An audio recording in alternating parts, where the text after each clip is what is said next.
En el corazón de la China antigua, durante un período de caos tan absoluto que la historia lo recuerda simplemente como la era de los reinos combatientes, surgió un hombre cuya crueldad era tan extrema que incluso en civilización acostumbrada a la violencia, su nombre se convertiría en sinónimo de tiranía psicópata.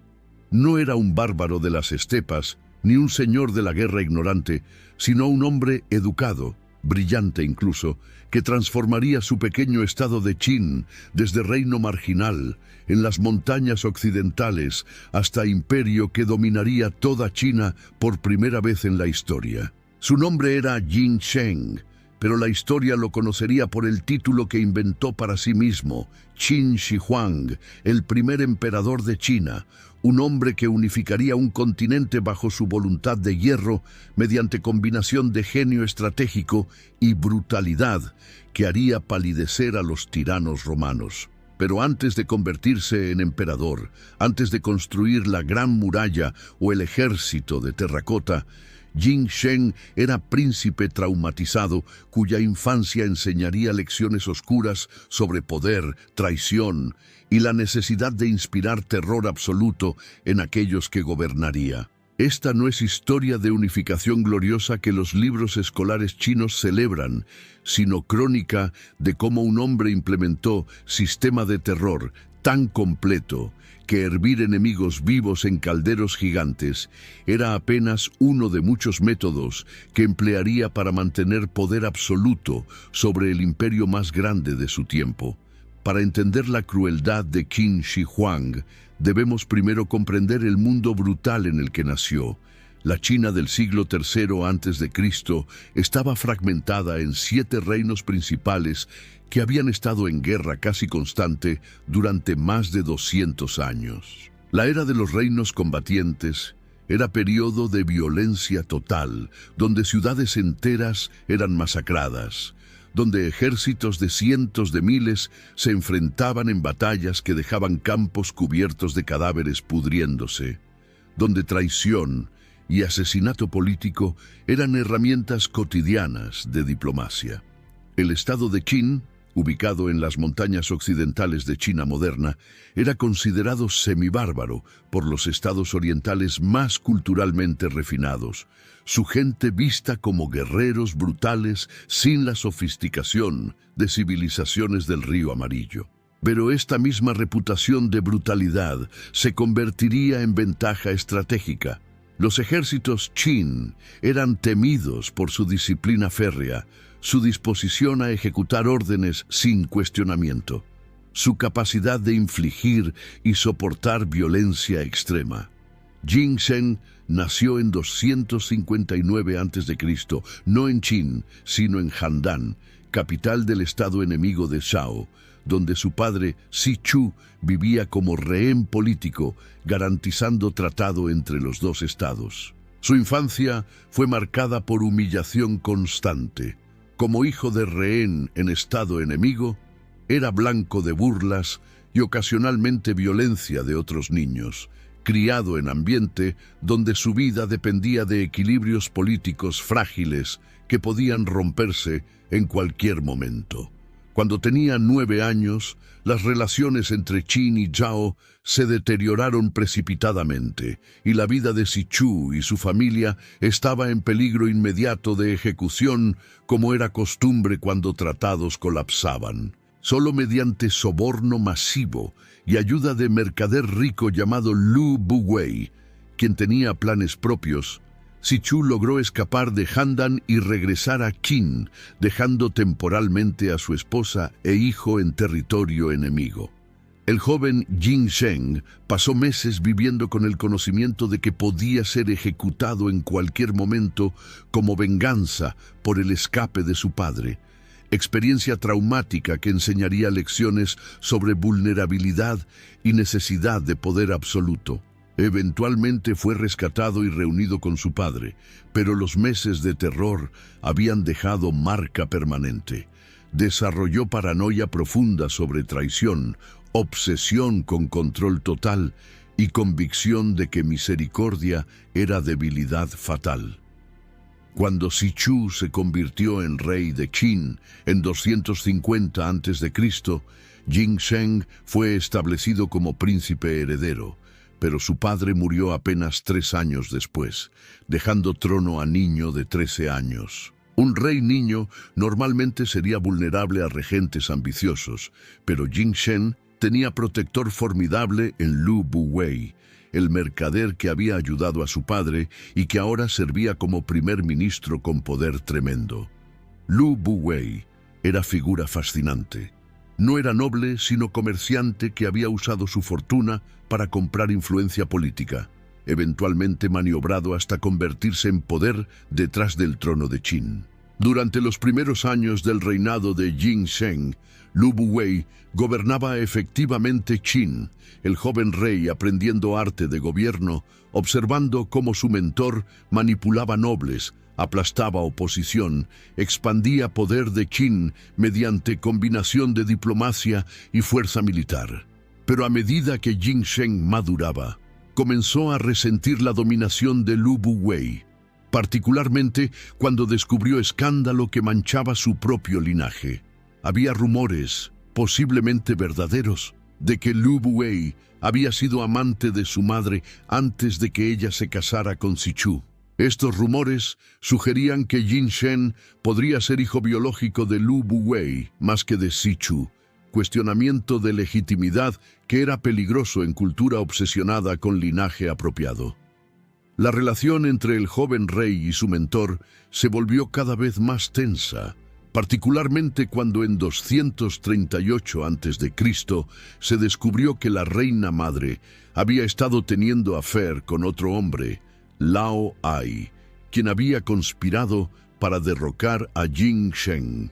La respuesta de Jing Sheng a esta conspiración reveló por primera vez la extensión completa de su crueldad. Lao Ai fue capturado y sometido a una de las ejecuciones más horribles registradas en anales chinos.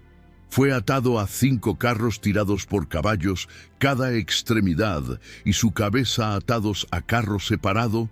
Entonces los caballos fueron azotados simultáneamente en direcciones diferentes, literalmente desgarrando su cuerpo en 5 pedazos. Esta forma de ejecución, conocida como ser descuartizado por 5 carros, era reservada para los crímenes más graves. Pero Jing Sheng no se detuvo allí. Toda la familia extendida de Lao Ai, incluyendo niños pequeños, fueron ejecutados también. Su madre fue colocada bajo arresto domiciliario permanente, efectivamente encarcelada por resto de su vida, castigada por su affair que había amenazado la legitimidad de su hijo. Lu Buwei, aunque no directamente implicado en la conspiración, fue forzado a dimitir como primer ministro, su influencia destruida, eventualmente se le ordenó exiliarse y poco después se suicidó, posiblemente bajo presión.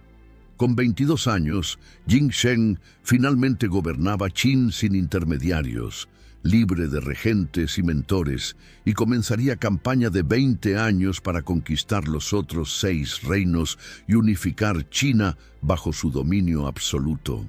La estrategia militar de Qin era sofisticada. Combinaba diplomacia que aislaba enemigos individuales, soborno de oficiales enemigos para causar traición desde dentro, y cuando guerra era necesaria, aplicación de fuerza abrumadora sin restricciones morales. Los ejércitos de Qin implementaban terror sistemático como política. Después de victorias, frecuentemente masacraban prisioneros de guerra por decenas de miles, decapitaban los cuerpos y apilaban las cabezas en pirámides masivas como advertencia. El general Bai Qi, comandante más exitoso de Qin, era particularmente infame. Después de la batalla de Changping en 260 a.C., había ordenado enterrar vivos a 400.000 soldados de Chao rendidos. Esta masacre, una de las más grandes de la historia antigua, fue deliberadamente calculada para aterrorizar a otros estados, demostrar que rendirse a Qin no garantizaba misericordia, que resistencia era inútil. Tang continuó y expandió estas políticas de terror a medida que los estados caían uno por uno. Durante la década de 230 a.C., implementó programas sistemáticos de destrucción de élites locales.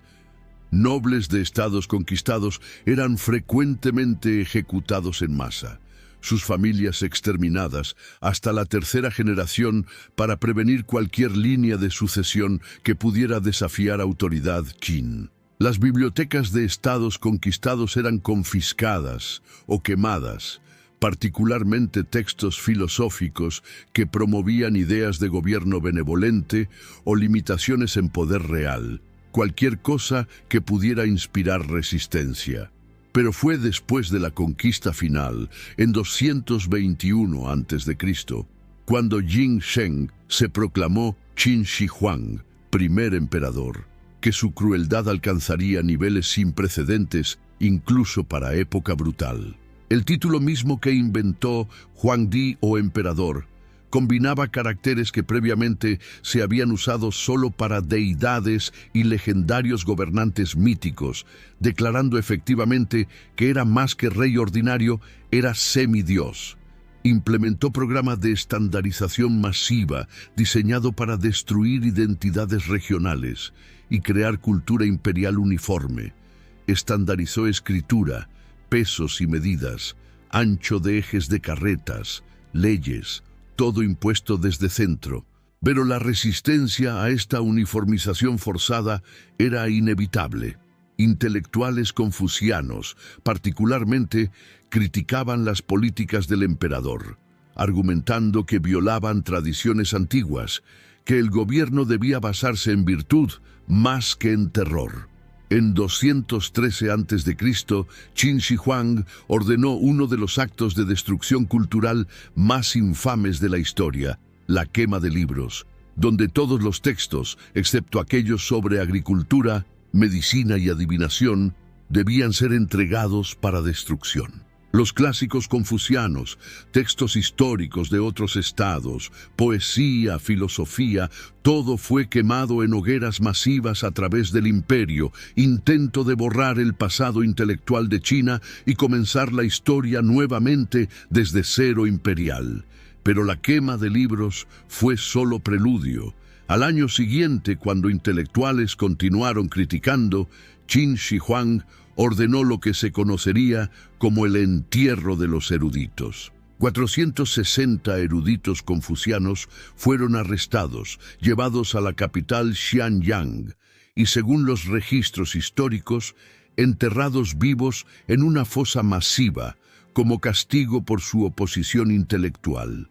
Las crónicas describen cómo fueron forzados a arrodillarse al borde de la fosa antes de que tierra fuera apisonada sobre ellos mientras aún respiraban, sus gritos ahogándose gradualmente bajo el peso del suelo.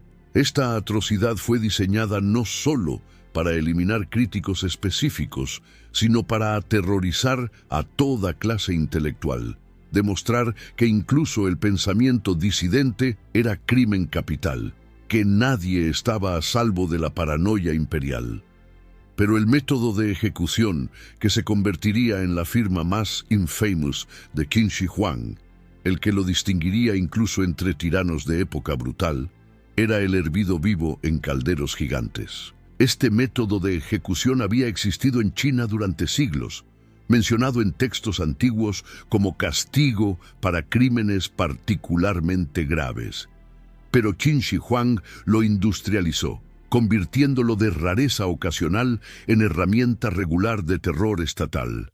Los calderos usados eran recipientes masivos de bronce o hierro, lo suficientemente grandes para contener cuerpo humano completo, montados sobre fogatas o braseros que podían mantener agua o aceite hirviendo durante horas. La ejecución por hervido era considerada una de las muertes más agonizantes imaginables.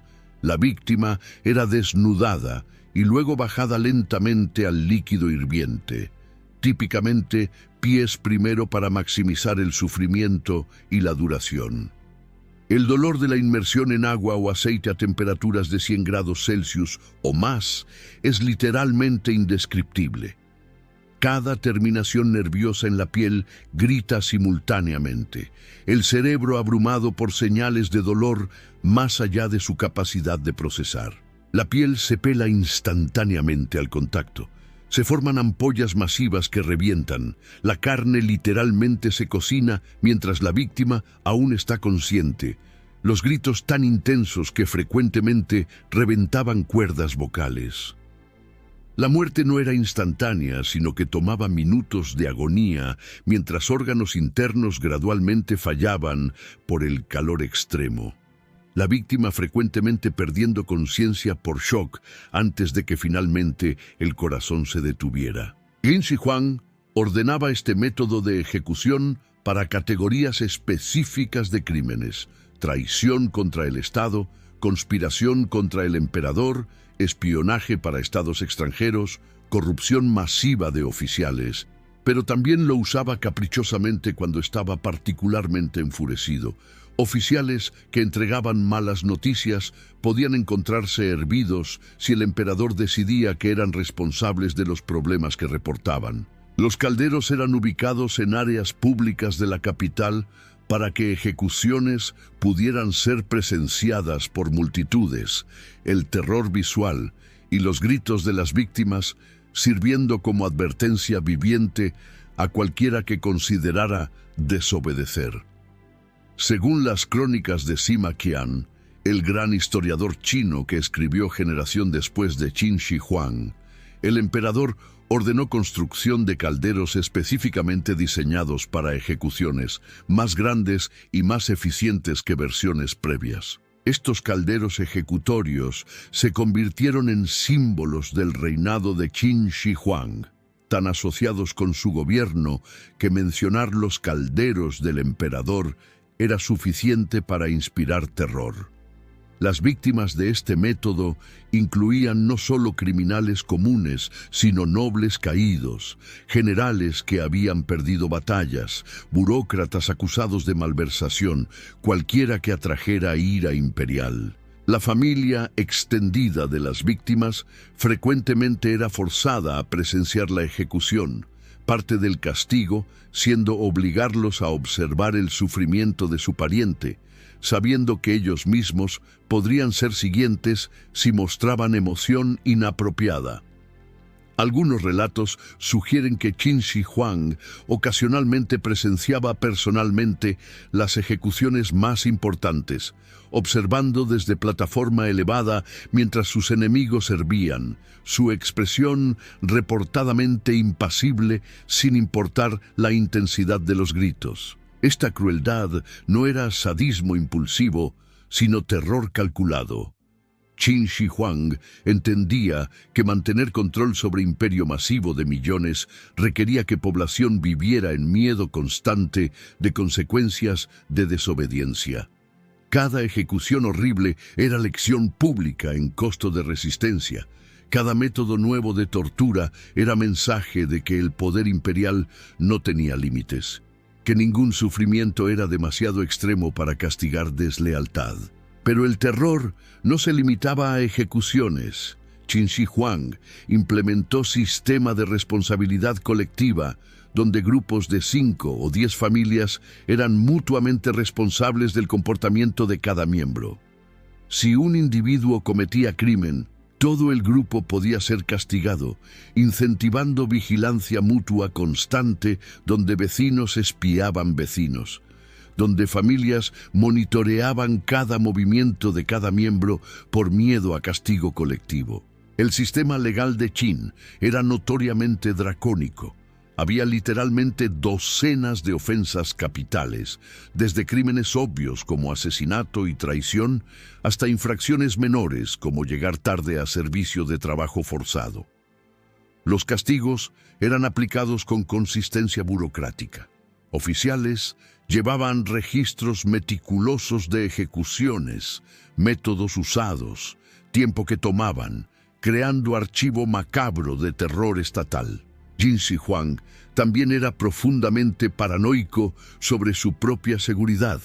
Después de varios intentos de asesinato, algunos reales y otros posiblemente imaginados, implementó medidas de seguridad extraordinarias.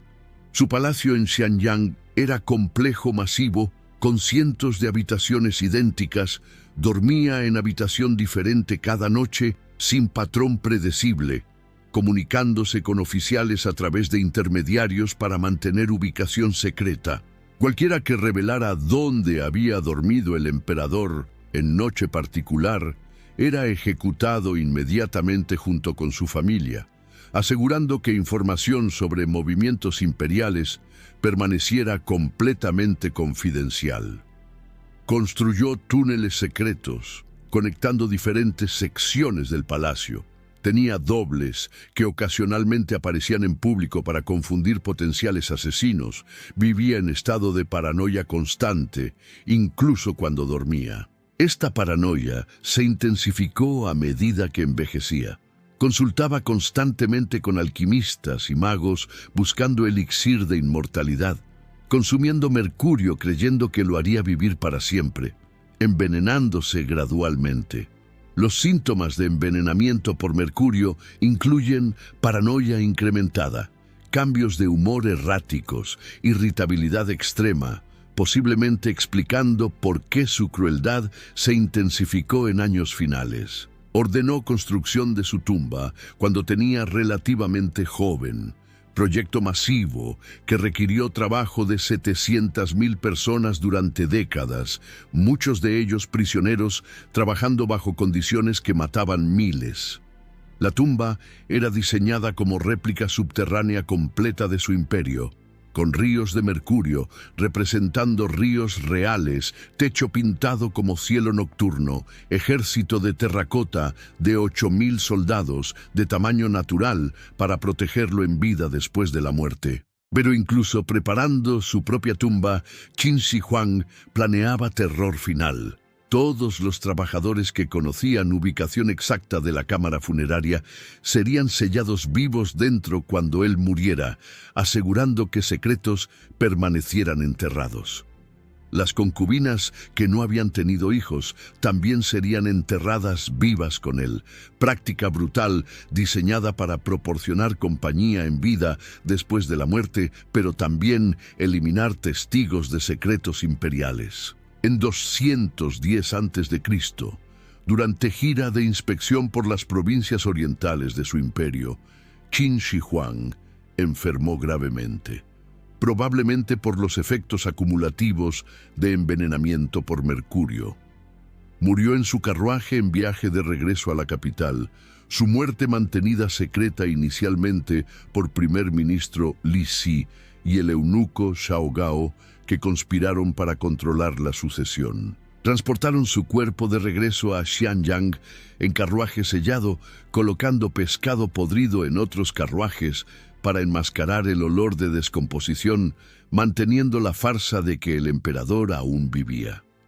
Cuando finalmente anunciaron su muerte, instalaron no a su hijo mayor y heredero designado Fusu, sino a hijo menor más maleable Hujai como segundo emperador, Fusu siendo forzado a suicidarse. El funeral de Qin Shi Huang fue elaborado como su vida había sido brutal. Fue enterrado en su tumba masiva con tesoros incalculables, rodeado por su ejército de terracota, los trabajadores sellados dentro como planeado. Pero su dinastía no sobreviviría mucho tiempo. El terror que había usado para mantener control generó odio tan profundo que apenas 4 años después de su muerte, rebeliones masivas estallaron a través del imperio. El segundo emperador Hujai, débil y manipulado por cortesanos, fue incapaz de mantener el sistema de terror que su padre había perfeccionado. Los rebeldes emboldecidos cuando las ejecuciones masivas no pudieron aplastar resistencia. En 206 a.C., apenas 15 años después de que Qin Shi Huang había unificado China, la dinastía Qin colapsó completamente. Xianyang fue saqueada y quemada, el palacio imperial destruido. La tumba de Qin Shi Huang Fue también saqueada parcialmente, aunque la cámara funeraria principal aparentemente permaneció sellada. Su ubicación exacta perdida durante siglos hasta descubrimiento del ejército de terracota en 1974. La dinastía Han, que reemplazó a Qin, preservaría muchas de las innovaciones administrativas de Qin Shi Huang, la burocracia centralizada, la estandarización, pero rechazaría oficialmente sus métodos brutales. Los historiadores Han, particularmente Sima Qian, pintarían a Qin Shi Huang como tirano arquetípico, ejemplo de advertencia de lo que sucede cuando emperador gobierna por terror sin virtud moral. Sus métodos de ejecución, particularmente el hervido en calderos, serían condenados como ejemplos de crueldad extrema, inaceptable, incluso en época acostumbrada a violencia. Pero la condena histórica no pudo borrar el impacto que Qin Shi Huang había tenido. Había demostrado que China podía ser unificada, que imperio centralizado podía administrar territorio masivo si estaba dispuesto a aplicar fuerza suficiente. Las dinastías subsecuentes seguirían el modelo de imperio unificado que había creado, aunque intentarían temperarlo con filosofía confuciana de gobierno benevolente, combinando estructura administrativa Qin con ideología moral más aceptable. Pero ocasionalmente, emperadores posteriores revivían los métodos de Qin Shi Huang cuando enfrentaban crisis. El hervido de enemigos en calderos reaparecería esporádicamente a través de historia china, siempre asociado con momentos de tiranía extrema. La memoria de Qin Shi Huang permanece profundamente ambigua en China. Es reconocido como unificador de China, constructor de gran muralla, creador de primer imperio verdaderamente centralizado. Pero también es recordado como tirano cuya crueldad era legendaria, cuyo gobierno de terror causó sufrimiento masivo, cuyas políticas culturales destruyeron conocimiento irreemplazable.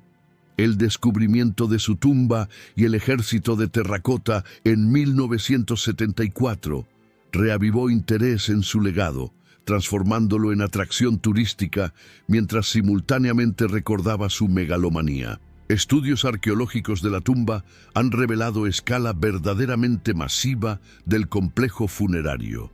Cubre 56 kilómetros cuadrados, con el ejército de terracota siendo apenas una pequeña sección.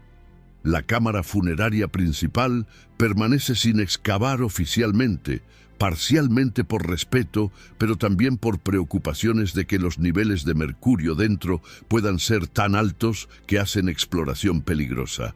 Esto es consistente con descripciones antiguas de ríos de mercurio dentro de la tumba, sugiriendo que incluso en muerte, Qin Shi Huang está rodeado por sustancia venenosa que consumió buscando inmortalidad. La pregunta que historiadores debaten es si sus logros justifican su brutalidad. ¿Fue el sufrimiento que causó precio necesario para unificar China? ¿O podría unificación haberse logrado con menos crueldad? No hay respuesta satisfactoria, porque no podemos conocer caminos alternativos de historia. Pero está claro que millones sufrieron bajo su gobierno, que sus métodos dejaron trauma colectivo en cultura china. El hervido de enemigos en calderos gigantes, su método de ejecución más infame, permanece como símbolo de su crueldad. No era suficiente matar a oponentes, debían morir de forma más agonizante imaginable. Esta insistencia en maximizar sufrimiento revela algo sobre su psicología, el trauma de su infancia como rehén, la paranoia constante sobre traición, la convicción de que solo terror absoluto podía mantener poder. Pero también revela algo sobre naturaleza de poder autoritario. Cuando gobierno depende enteramente de miedo más que de legitimidad o consentimiento, debe constantemente escalar violencia para mantener efectividad. Cada ejecución debe ser más horrible que la anterior, porque población se acostumbra al terror, se vuelve necesario encontrar nuevas formas de shock para mantener control.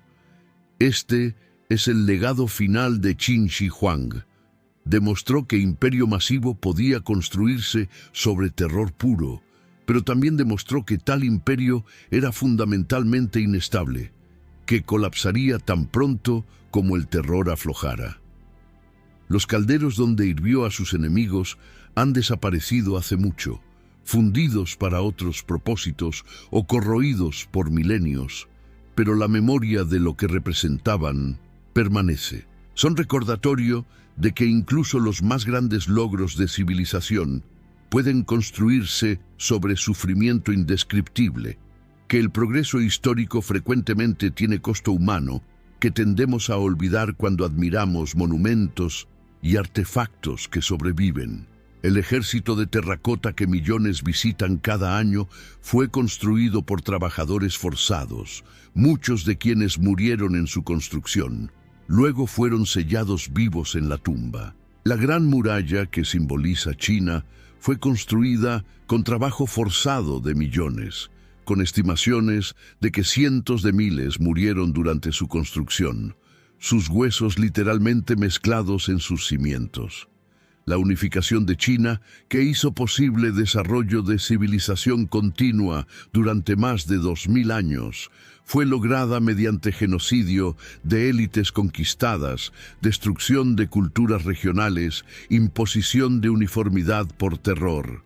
Qin Shi Huang, el emperador que hirvió a sus enemigos vivos en calderos gigantes, permanece como figura que encapsula la ambigüedad moral de la historia. Constructor y destructor, genio y psicópata, fundador de civilización y autor de atrocidades. Su vida plantea preguntas incómodas sobre naturaleza del progreso histórico, sobre si los fines pueden justificar medios, sobre qué precio en sufrimiento humano es aceptable para logros que benefician generaciones futuras. No hay respuestas fáciles, pero la historia de sus calderos hirvientes permanece como recordatorio permanente de que detrás de cada gran imperio, cada monumento magnífico, cada logro histórico celebrado, frecuentemente se esconden ríos de sangre y océanos de lágrimas que tendemos a olvidar cuando admiramos lo que queda.